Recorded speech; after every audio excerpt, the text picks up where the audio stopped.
हाँ, hello everyone. चलिए हम लोग आगे की तरफ बढ़ते हैं। तो वेक्टर पार्ट 7, 6 पार्ट आपके पास पहुंच चुके हैं और उसके आगे की प्रक्रिया अब जारी की जाती है और बढ़ाया जाता है उसको आगे आगे धीरे धीरे, ठीक है ना। तो क्वेश्चन लिखा है find the direction cosine of find out the direction cosine of A vector of A vector which is equally inclined on x, y, z axis। ध्यान से बातों को समझने का प्रयास करें कि आपको एक वेक्टर की डायरेक्शन कोसाइन निकालनी है। Find out the direction cosine निकालने किसकी, एक वेक्टर की which is equally inclined with x axis and y axis and z axis. Equally inclined कर रहा है मतलब वो एक्स एक्सिस के साथ जो एंगल बना रहा है वही वाई एक्सिस के साथ बना रहा है, वही जेड एक्सिस के साथ बना रहा है। मतलब एक वेक्टर को आपकी डायरेक्शन कोसाइन दिक्कोजाएं ज्ञात करनी है। एक वेक्टर की आपको दिक्कोजाएं ज्ञात करनी जो एक्स एक्सिस, वाई एक्सिस और जेड एक्सिस के साथ बराबर कोण बना रहा है। ठीक है ना, क्वेश्चन समझ में आ गया हिंदी वालों को? हाँ, को आपके साथ वो बराबर कोण बना रहा है, ठीक है ना। हाँ, जरा समझने का कष्ट करिएगा, कहीं कोई दिक्कत नहीं होनी चाहिए।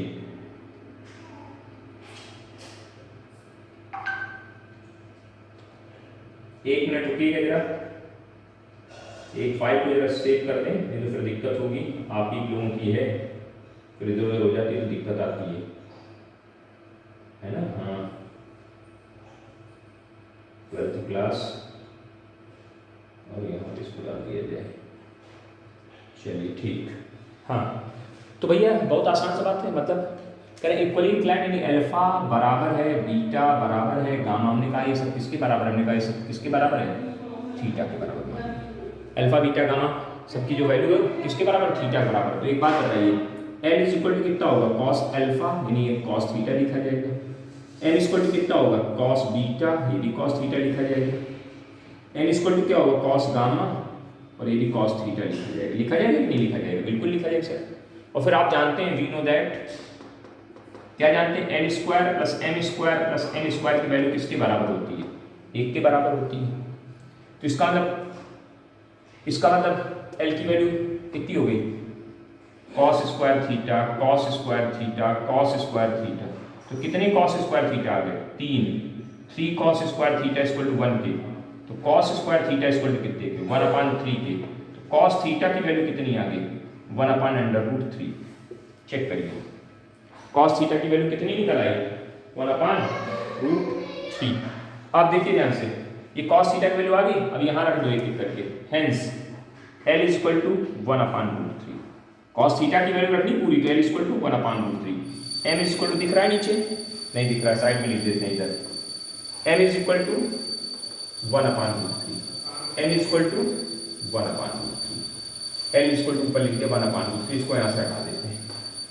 हेंस DCS ऑफ वेक्टर, आपके DCS ऑफ वेक्टर्स निकल के आ गए। L equal to 1/√3, M equal to 1/√3 और N इक्वल टू 1/√3। इसमें कहीं कोई डाउट हो तो आप हमें बता दीजिए, इसमें कोई कहीं भी दिक्कत हो। बहुत इंपॉर्टेंट क्वेश्चन है, बहुत कायदे से पूछा जाने वाला क्वेश्चन है। प्लीज नोट इट विधिवत आप इसको नोट करिए अपनी कॉपी पे। विधिवत आप इसको नोट करिए। क्लियर हो गया? चलो आगे बढ़ने का प्रयत्न करते हैं धीरे धीरे। अगला question, now the next one is, next question की तरफ बढ़ने का प्रयास किया जाए धीरे से।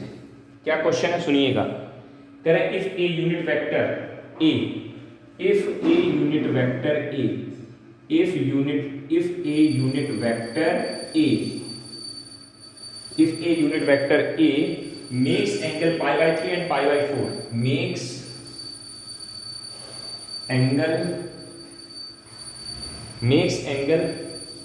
π/3 with I cap, π/3 with I cap and π/4 with J cap and acute angle theta with K cap, acute acute angle theta with j cap a k cap, ठीक है, अच्छी बात है। Then find the theta, then find the theta and hence find the component of a vector, hence find the component of a vector। इसके vector के component पूछेंगे, इसका vector component ही बताने आपको। क्वेश्चन को समझने का प्रयास कर लीजिए अपने आप से, कहीं कोई दिक्कत हो तो बता दीजिए आप हमें। क्वेश्चन में जो कहा गया है उसको समझिए पहले ठीक से। थीटा की वैल्यू निकालने कह रहे हैं, फिर आपसे क्या कह रहे हैं कि आप वेक्टर बता दीजिए आप हमें। चलिए सर प्रयास करते हैं, वेक्टर भी बनाएंगे और उसके कंपोनेंट भी निकालेंगे, सब चीजें पूछी उन्होंने, एक चीज पूछी। चलिए सबसे पहला काम कह रहे हैं कि हमारा जो वेक्टर है, ए वेक्टर है, ए यूनिट वेक्टर, ए यूनिट वेक्टर, यूनिट वेक्टर दिया गया, कैसा वेक्टर है, यूनिट वेक्टर, ठीक है, अच्छी बात है, यूनिट वेक्टर होना चाहिए, अच्छी बात है। देखें कैसे क्या निकलेगा। Makes angle π/3 with i cap, i cap मतलब एक्स एक्सिस से जो एंगल बना रहा है, आई कैप किसका डायरेक्शन, यूनिट वेक्टर, सॉरी वो होता है यूनिट वेक्टर एक्स एक्सिस का, तो ये एक्स एक्सिस के साथ अगर π/3 एंगल बना रहे हैं, यानी अल्फा की आपको वैल्यू दे रहे हैं, अल्फा इसको कितना दे रहे हैं, π/3 दे रहे हैं, ऐसे बीटा इसको कितना दे रहे हैं, π/4 दे रहे हैं, और गामा इसको कितना दे रहे हैं, गामा इसको कितना दे रहे हैं, थीटा दे रहे हैं, गामा इसको थीटा। आपको मालूम है L square plus M square plus N square is equal to 1 होता है, यानी इसका मतलब L का मतलब होता है cos square alpha plus cos square beta plus cos square gamma is equal to 1 के। कॉस अल्फा की वैल्यू कितनी है, π/3, कॉस स्क्वायर बीटा की वैल्यू कितनी, π/4, कॉस स्क्वायर गामा, गामा की वैल्यू कितनी, थीटा बराबर 1 के। तो क्या इस लाइन से थीटा नहीं निकल आएगा, बिल्कुल निकल आएगा।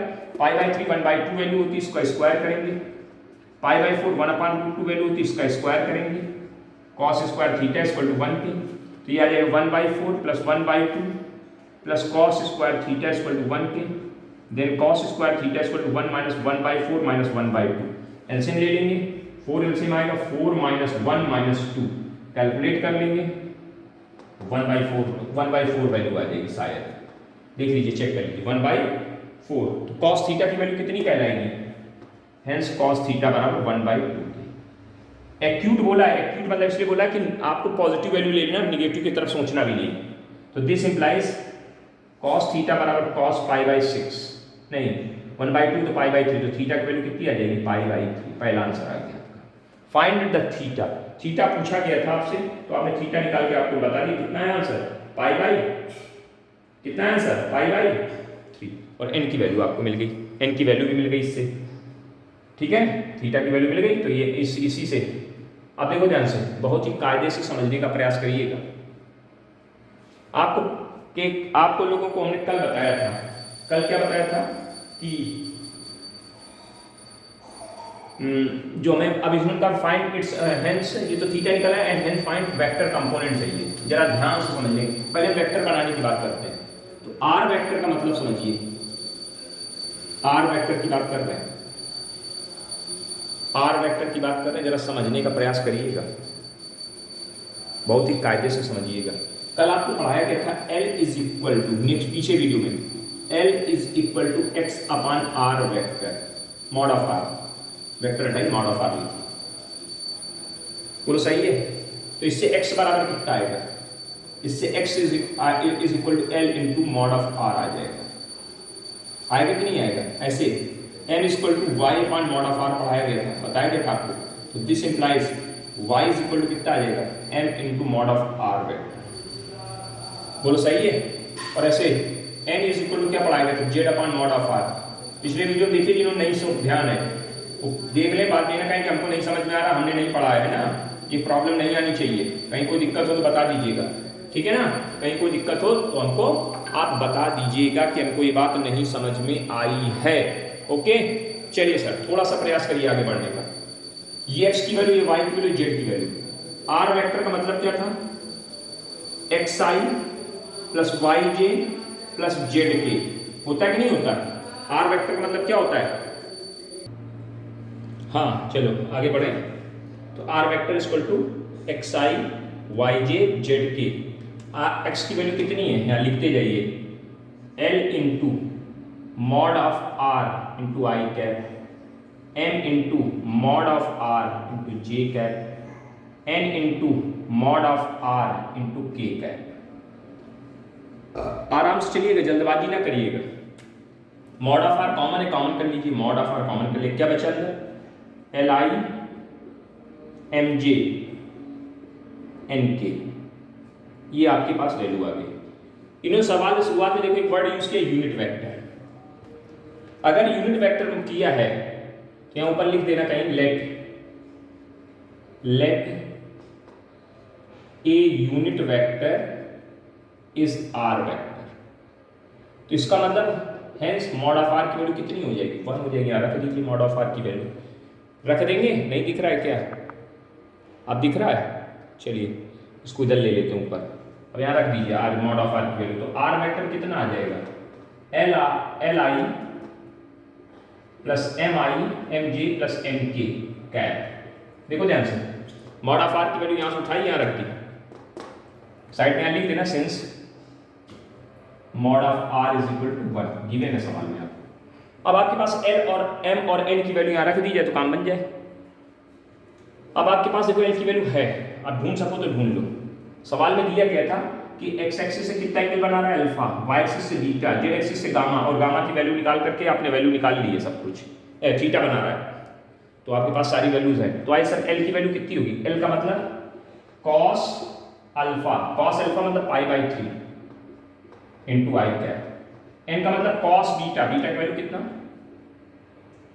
π/4 into j cap, plus cos gamma, gamma की वैल्यू कितनी थीटा, थीटा की वैल्यू निकाली π/3 निकली, यहाँ लिख दो cos π/3 into k cap. Calculation कर दो, इसकी वैल्यू 1/2i, इसकी वैल्यू 1/√2j, इसकी वैल्यू 1/रूट में विदाउट रूट 2k। ये आपका वेक्टर सर बन के तैयार हो गया। अब इस वेक्टर के क्या पूछे हैं, means find the component of the vector. अच्छा नाम हमने ए डाल दिया, ए दिया था हमने आर डाल दिया, गलत कर दिया बेटा, इस आर को ए करिए, अच्छा नहीं लग रहा है, तो उन्होंने नाम दिया है वेक्टर का, ए कर दीजिए। यहाँ पे सब जगह मिस्टेक है, जहाँ उसको सुधार दीजिएगा। समझ गए होंगे, रीजन समझ गए होंगे क्यों आर को ए किया जा रहा है, क्योंकि हमें सवाल में हमने ध्यान नहीं दिया, उन्होंने आर दे रखा है, इनाम दे रखा उन्होंने, चेक कर लीजिए, कोई दिक्कत वाली बात नहीं। तो आर वेक्टर की जगह ए वेक्टर तैयार हो गया आपका। ये देखिए आपका mod of a, mod of a, mod of a, mod of a, mod of a की वैल्यू रख दी, तो ए वेक्टर आपका ये बन के तैयार हो गया। ए वेक्टर की वैल्यू ये आ गई। अब करें component of A vector, component of vector A R, बताइए 1/2i वेक्टर कंपोनेंट बताने, 1/2j, 1/2k, √2k, मतलब जो भी लिखा लिख लीजिए ठीक से। क्वेश्चन समझिए, बड़ा अच्छा क्वेश्चन बनाया थे मैंने। अब ऐसे ही क्वेश्चन फिर मिलेंगे दूसरे, बस होगा वो कहेंगे यूनिट वेक्टर ये हो सकता है, कह देंगे वेक्टर जिसका मैग्नीट्यूड इतना है, जिसका मैग्नीट्यूड इतना है, और वो एक्स एक्सिस से इतना, वाई एक्सिस से इतना, जेड एक्सिस से इतना एंगल बनाता है, देन फाइंड आउट द कुछ एंगल थीटा कर देंगे, उसको थीटा की वैल्यू निकलवा लेंगे, और फिर उसके बाद कहेंगे वेक्टर निकालो और वेक्टर के कंपोनेंट बताओ। कह सकते हैं ऐसा क्वेश्चन बनाने को, बना सकते हैं। अच्छा क्वेश्चन है, प्लीज समझिएगा ध्यान से। एक अगला और देखते हैं इसी पैटर्न पे, है ना। अब उतनी डिटेलिंग इसमें नहीं करेंगे हम, फटाफट लिख देंगे।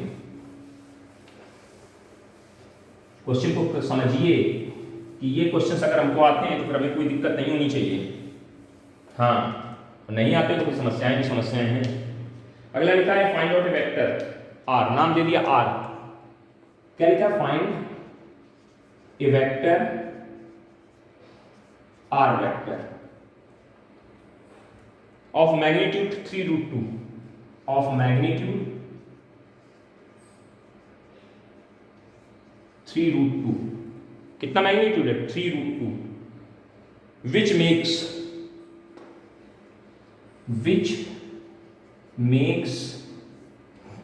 नहीं दिख रहा है, अब दिखेगा, ऊपर नीचे करना पड़ता है, क्या करें भाई, थोड़ा सा समस्याएं आती हैं। Which makes an angle of, which makes an angle of π/4 and π/4 and π/2 and π/2 with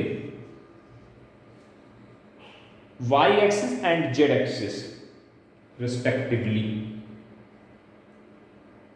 ठीक है, y axis and z axis respectively लिख लेंगे आप लोग। बहुत बढ़िया सवाल बना दी, बहुत दिमाग लगा दी। मतलब इन्होंने क्या कहा कि हमें एक वेक्टर, फाइंड एक वेक्टर बनाना है जिसका मैग्नीट्यूड कितना, ये जो एक्स एक्सिस से पाई बाई 4 और वाई एक्सिस से, सॉरी जेड एक्सिस से पाई, वाई एक्सिस से पाई बाई 4 और जेड एक्सिस से पाई बाई 2 एंगल बना रहा है। दिमाग का खेल खेला इन्होंने, बहुत अच्छे से खेला है। एक्स एक्सिस के साथ नहीं एंगल दिया तो हमने लेट कर लिया, let r vector makes theta angle with x axis, हमने लेट कर लिया। तो एक बात बताइए जरा, l square plus n square plus n square के बारे में जानते हैं ना? बिल्कुल जानते हैं सर, 1 होता है। कॉस स्क्वायर अल्फा, अल्फा की वैल्यू कितनी है? एक्स एक्सिस का एंगल थीटा है तो cos square alpha. Cos square beta, beta pi by 4 है। Cos square gamma pi by 2 है बराबर 1। कैलकुलेशन करेंगे, हाँ सर करेंगे। कॉस स्क्वायर थीटा, ये वैल्यू कितनी आएगी? हेलो, हाँ चलिए, cos square theta, cos square pi by 4 की वैल्यू 1/√2 स्क्वायर करेंगे 1/2 और इसकी वैल्यू 0 इक्वल टू 1 के। तो कॉस स्क्वायर थीटा बराबर कितने? 1 माइनस 1/2 के, तो वैल्यू कितनी आ जाएगी? 1/2। तो कॉस थीटा बराबर कितने के? 1/√2 के। ठीक है भैया, कॉस थीटा मिल गया, अच्छी बात है, कोई दिक्कत? एक वेक्टर बनाना, इसका क्या नाम है? आर। आर वेक्टर का मतलब हम आपको बता ही चुके हैं। आर वेक्टर का मतलब क्या होगा? Mod of r into l i plus m j plus n k. कैसे बनाया था? पिछले क्वेश्चन में हमने डिटेलिंग करी है, इसलिए इसमें नहीं कर रहे हैं। मॉड ऑफ आर की वैल्यू मैग्नीट्यूड कितना दिया है? √32 जो भी है, 3√2। एल का मतलब क्या होता है? Cos alpha. अल्फा की वैल्यू कितनी है? थीटा, यानी cos theta. Cos theta into i cap cos pi by 4, y axis के साथ एंगल पाई बाई 4 है, जेड एक्सिस के साथ एंगल पाई बाई 2 है, into k cap, into k cap, into k cap. अब जरा वैल्यू बताइए, कॉस थीटा की वैल्यू तो सीधे मिल गई आपको 1/2 टू 1/√2 इंटू आई कैप। इसकी वैल्यू 1/√2 इंटू जे कैप, इसकी वैल्यू 0 इंटू के कैप। अंदर इसका गुणा करा दिया जाए तो क्या आ जाएगा? 3i plus 3j plus 0k, ये आपका वेक्टर बन के तैयार हो गया। अगर इसके वेक्टर कंपोनेंट पूछेंगे तो 3i, 3j, 0k हो जाएंगे। ओके, प्लीज नोट इट, बढ़िया से अच्छे से नोट करिएगा।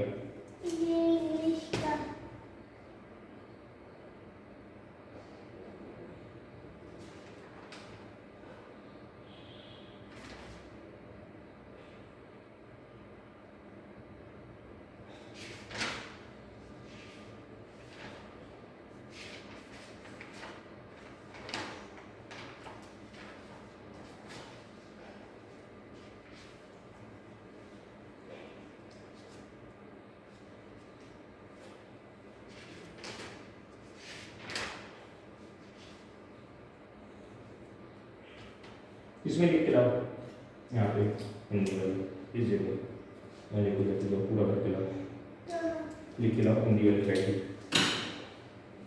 चले आगे बढ़े। हाँ,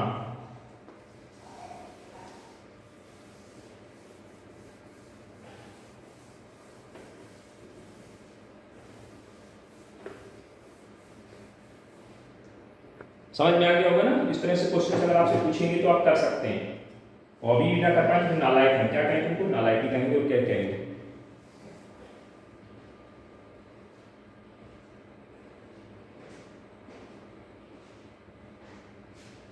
अब करें a vector are inclined at equal angle to the axis. A vector are inclined, a vector r inclined at equal angle, inclined at equal angle with axis, axis मतलब x axis, y axis, z axis तीनों की बात कर रहे हैं। if its magnitude, if its magnitude is 2 root 3 is 2 root 3 2 root 3 2 root 3, then find r vector, then find, फिर वैसे ही क्वेश्चन r वेक्टर। इक्वली इंक्लाइंड बोल दिया, इक्वली इंक्लाइंड यानी अल्फा बराबर है बीटा बराबर है गामा बराबर थीटा के। तो आइए sir, cos l square plus m square plus n square की वैल्यू आपने पढ़ी 1 होती है। हाँ सर, यहाँ होता है cos square alpha plus cos square beta plus cos square gamma बराबर 1 के। सबकी वैल्यू थीटा में आ जाएगा, cos square theta cos square beta cos square theta cos square theta 3 बार। तो 3 cos स्क्वायर थीटा बराबर कितने के 1 के। तो cos स्क्वायर थीटा बराबर 1/3 के। तो cos थीटा बराबर 1/√3 के। चेक करिए,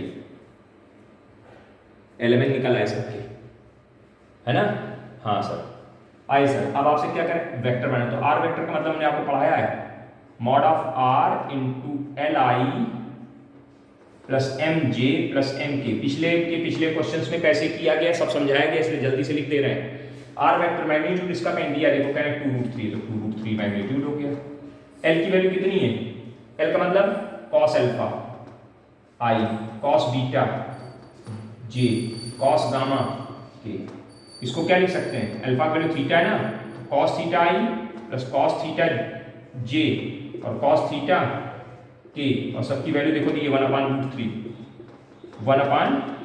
देखो यहाँ पे एक और चीज होती है, प्लस माइनस में वैल्यू आती है तो दो वैल्यू भी ले लिया करिए आप, प्लस माइनस आई कैप 1/√3 प्लस माइनस जे कैप 1/√3 प्लस माइनस,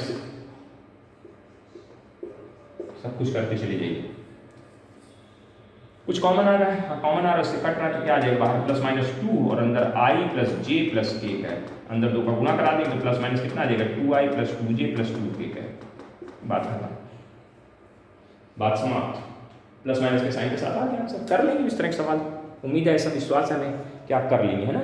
उम्मीद ऐसे कर सकते हैं कि अब इस तरह के क्वेश्चन आएंगे जो एंगल पे बेस्ड होंगे तो आप उनको कर लेंगे, है ना। मैंने सारे लेवल्स पे बता दिए, मैं सिंपली आपको सिर्फ इतना नहीं बताया कि डायरेक्शन कोसाइन निकालते बस ऐसे हैं। हमने नहीं कहा कि कॉस अल्फा कॉस थीटा बस यूज करके काम करें, उस पर बेस्ड क्वेश्चंस को भी हमने हल किया आपके लिए। अब इन बातों को आप समझते हुए काम करिए, है ना। हाँ जी, कहीं कोई दिक्कत हो तो बताइएगा, ठीक। चलो आगे बढ़ो, अब आप आगे बढ़ो, आगे की तरफ बढ़ते हैं और थोड़े से क्वेश्चंस को और देखते हैं और अच्छे अच्छे क्वेश्चंस दूसरी बुक को पकड़ लेते हैं। जरा थोड़ा सा 1 सेकंड हमें टाइम दीजिए जरा, बस 1 सेकंड।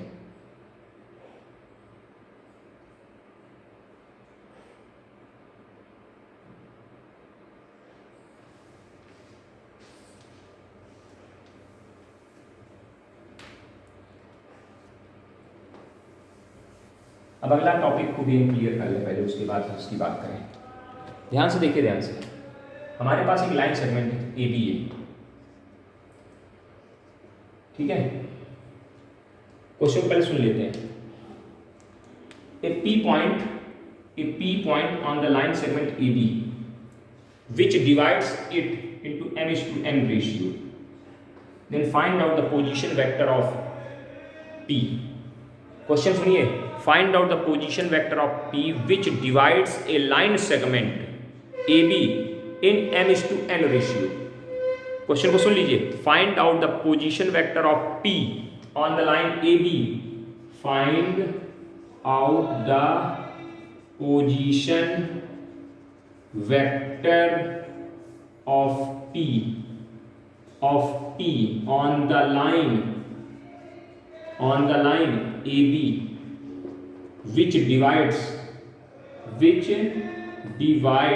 it into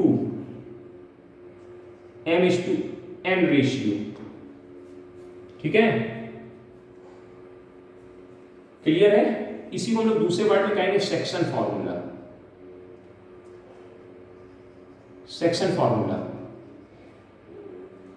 ठीक है। ये तू अब हिंदी वाले सुन ले जरा। बिंदु P का स्थित सदिश ज्ञात करना, बिंदु P का स्थिति सदिश ज्ञात करना जो AB रेखा को m/n के अनुपात में विभाजित करता है, अनुपात में विभाजित करता है। हिंदी वाले उनको दिक्कत हो रही, कह रहे कि सर आप बिल्कुल इंग्लिश में झेल लेते हो, उनको समझ में नहीं आया, हमने लिख दिया दोनों बातें।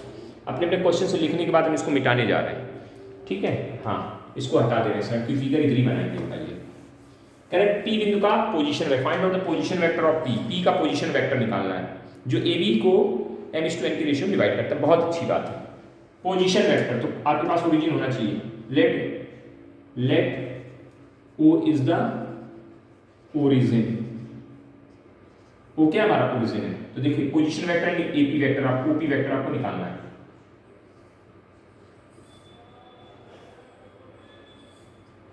ठीक है, बिंदु P का इससे सदिश ज्ञात करना जो AB रेखाखंड को m और n के अनुपात में विभाजित करता है, तथा इसमें और बढ़ा लेते हैं थोड़ा सा, एक चीज और रहेगी, तथा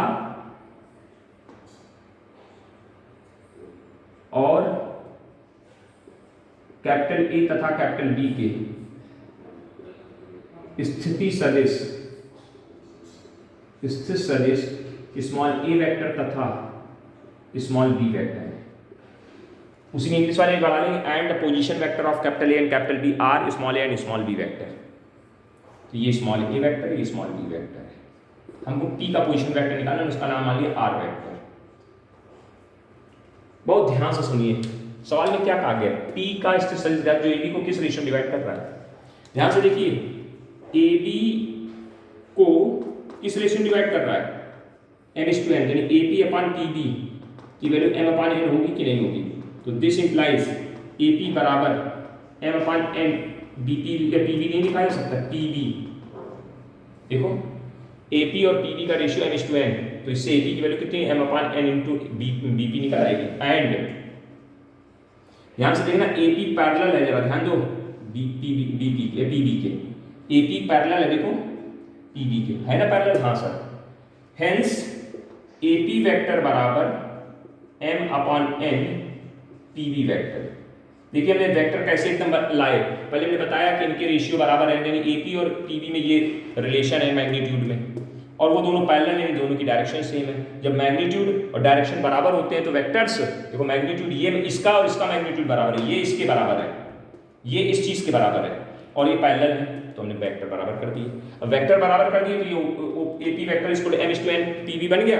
इसको जरा ध्यान दो, इसको लिख सकते हैं position vector of P minus position vector of A is equal to m/n position vector of B minus position vector of P। Check करो, हाँ सर, P का position vector OP vector, A का पोजीशन वेक्टर OA वेक्टर अपन OB और minus OP। कोई दिक्कत, इसको इधर क्रॉस करा देते हैं, क्रॉस करा दिए तो n into OP vector plus n into OA vector is equal to, minus लगाइए, m into OB vector, n into OB vector minus m into OP vector. अब OP वाले एक तरफ, क्योंकि OP वेक्टर भी निकालना, पोजीशन वेक्टर आप P निकालने का तो OP एक तरफ करो, दिखाई दे रहा है। तो OP वेक्टर इधर ले आए, m इंटू और n इंटू OP वेक्टर बराबर m इंटू OB वेक्टर और plus n into OA vector. Check करिए, इसको थोड़ा ऊपर उठा लेते हैं, इसमें OP वेक्टर कॉमन आ गया, क्या आ जाएगा, m plus n is equal to m into OB vector और n into OA vector upon m plus upon कुछ नहीं स्टेप में, OP वेक्टर स्टेप में कितना आ जाएगा, n into OA plus m into OB upon m plus n। ये आपका आंसर आ गया। अब उन्होंने वैल्यू दी है तो ये वैल्यू यहाँ रख देंगे, तो यहाँ क्या बन जाएगा, OP वेक्टर बराबर, OP वेक्टर का क्या नाम दिया था, R, तो R वेक्टर का और क्या लिख जाएगा, n A vector plus m B vector upon m plus n। ये फार्मूला बन गया सर, ये फार्मूला बन गया। कैसे याद करना है, बीच वाले का पोजीशन वेक्टर, ध्यान से देखिए, बीच वाले का पोजीशन वेक्टर बराबर इस वाले रेशियो का इसके संग गुणा, इस वाले रेशियो का इसके संग गुणा। बीच वाले का position vector equal to n into A vector m into B vector, इस वाले का रेशियो का इस वाले वेक्टर के संग गुणा, इस वाले रेशियो का इस वाले वेक्टर के संग गुणा, और नीचे इन दोनों का सम। आया समझ में? नोट इट जल्दी से, नोट इट जल्दी से, फटाफट नोट करिए।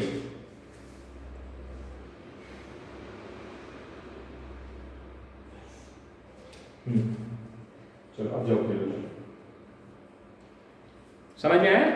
कछु दिमाग में गए हो कि नहीं गए हो? गए हो। चलिए इधर समझिएगा ध्यान से, इसको मिटा दें बीच में। हाँ अगर इसी में देखो ध्यान से, ये जो पी पॉइंट है ये क्या कर रहा है? ये पी पॉइंट जब इन दोनों के बीच में, लाइन ए बी के बीच में है, इसको बोलते हैं इंटरनल डिवीजन। कौन सा डिवीजन? इंटरनल। और ऐसे ही एक्सटर्नल जब होगा, एक्सटर्नल अगर पी पॉइंट बाहर होगा तो r vector equal to m a minus m b upon m minus n. याद होगा, आपने 9th 10th में पढ़ा internal form of section formula, उसी के बेस चला लेना। तो कर लेंगे ना, ये इंटरनल हो गया, इंटरनल डिवीजन की बात। जब एक्सटर्नल डिवीजन की बात होगी तो आर वेक्टर कैसे बनेगा? M a vector minus m b vector upon m plus n, m minus N.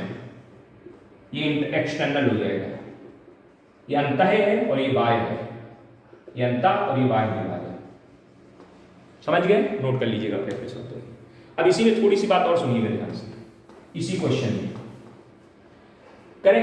अब अभी हमने क्या कहा? दूसरी थ्योरम, इसी में दूसरी थ्योरम बना रहे हैं। If P is the middle point of, if P is midpoint of, इसको midpoint of AB, अगर P AB का midpoint है तो यहाँ क्या आ जाएगा? रेशियो 1:1 का रेशियो हो जाएगा, और 1:1 का रेशियो होगा तो AP बराबर PB हो जाएगी। तो AP पैरेलल PB, तो ये AP वेक्टर PB वेक्टर के बराबर आ जाएगा। तो पोजीशन वेक्टर आप देखिए ये पूरा हट जाएगा, ये हटाते चले जाना, ये हटा देना, ये हटा देना, ये हटा देना, ये हटा देना, ये हटा देना, ये हटा देना, ये हटा देना, ये हटा देना। एक तरफ कर लिया तो क्या लाइन निकल के आ जाएगी? 2 times of OP vector is equal to OA vector plus OB vector by 2। अगली स्टेप में OP वेक्टर बराबर OA vector plus OB vector by 2। अब मानो तो एक जो वैल्यू दिए होंगे क्वेश्चन उसको रख दिया करने, नहीं है कि छोड़ दो। तो ये मिड पॉइंट के लिए काम करेगा। आर वेक्टर का नाम तो ऐसे आ जाएगा, r vector equal to A vector plus B vector. सवाल में जो दिया होगा रख के आंसर कर लिया करेंगे। तो मिड पॉइंट के लिए हो गई बात। उम्मीद है बात समझ में आ गई, दिमाग में चली गई होगी। ये दोनों थ्योरम्स आपको हमने समझा दिए, है ना? Please note it. और अब हम इस पे बेस सवाल अगले वीडियो में कंटिन्यू करेंगे, है ना? तब तक के लिए नमस्कार, है ना? आगे बने रहिए और पढ़ते रहिए, है ना? वीर तुम बढ़े चलो और आगे पढ़ाई करते चलो, ठीक है? ओके, थैंक यू, धन्यवाद। मन हो तो वीडियो को लाइक कर दीजिए, जैसी आपकी श्रद्धा।